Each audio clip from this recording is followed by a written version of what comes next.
Deon Price, This Youth Generation. I absolutely love this time of year. And it's not because of the big sports events and the award shows. February is the specified month dedicated to reflecting and acknowledging the amazing accomplishments of Black people.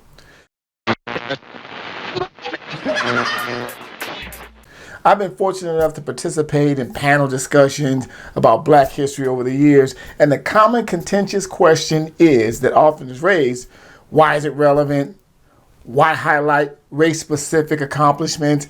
Does this create more divisiveness? Why do we need African American History Month? There's no White History Month. There's no Asian History Month. Does bringing up issues such as slavery cause more divisiveness or tension between Black and white people? These are very, very valid questions. First, let's be very clear. Black history is the world's history when it's delivered from a source of truth and accuracy. American European sources often erroneously start Black History Month from slavery. Accurate and scientific world historians have credited the Egyptians, North Africans, with pioneering civilizations including science, mathematics, carpentry, architecture, visual arts, gold cultivation, and shipbuilding. That alone is the seed of inspiration for all young people, considering what was accomplished with some very primitive and limited resources.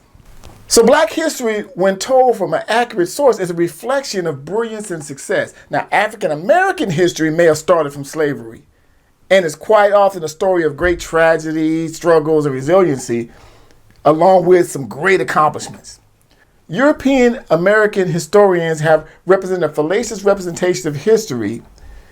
The most notable and most ridiculous and preposterous untruth of all is the history tale of Columbus discovering America. Now, how the hell you can discover something when there was occupants of people of color, Native Americans here when you got here? There's no such thing. You can't discover something that was already occupied by Native American people of color. Also, the North Africans or Egyptians had already navigated the entire planet, which is how they were able to build pyramids on every continent. Look it up. There are pyramids on just about every continent. There are Egyptian pyramids on every continent, which means they navigated and occupied the entire globe. How else would they be able to put the Great Pyramids on the dead center of the equator of the earth? That's the dead center of the earth with pinpoint accuracy, had they not been able to navigate the entire planet. So this myth of anybody else discovering America is preposterous because there was already Africans and possibly Egyptians here. Let that be so. So that's where you got to start Black history. I know that might hurt some feelings and people may start looking at me sideways, but I don't care. I stopped giving a damn about 10 years ago.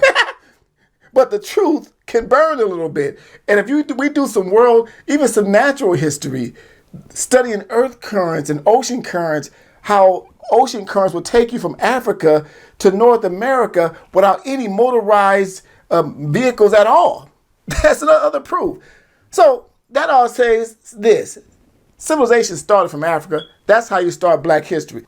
Why is this relevant to this generation? Well, here's a thought. The misdirected youth of today could be redirected and inspired by education and inspiration. Demeaning and omitting the significant accomplishments and contributions of people of color is a form of oppression.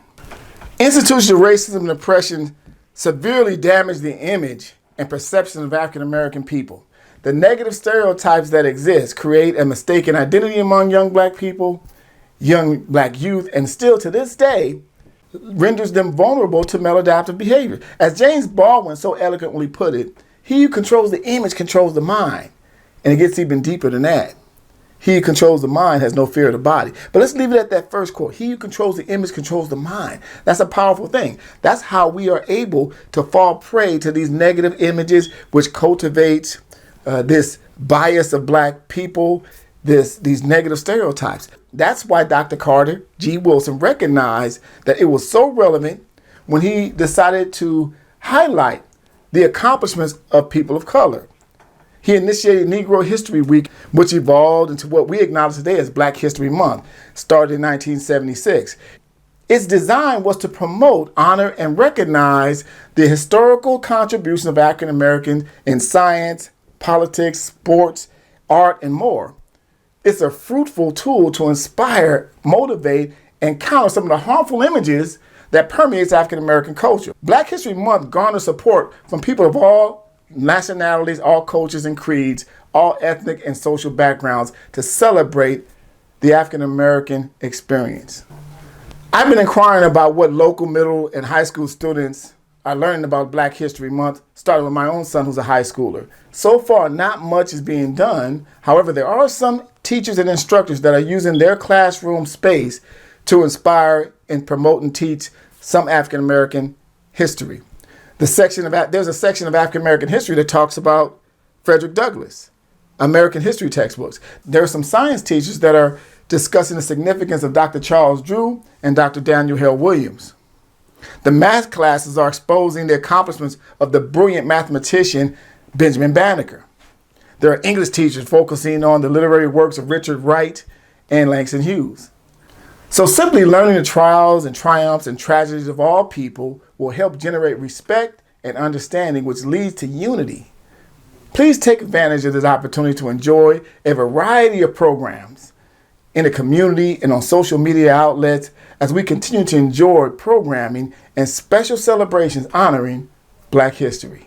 This year's generation, Deon Price, just a humble servant trying to make a difference.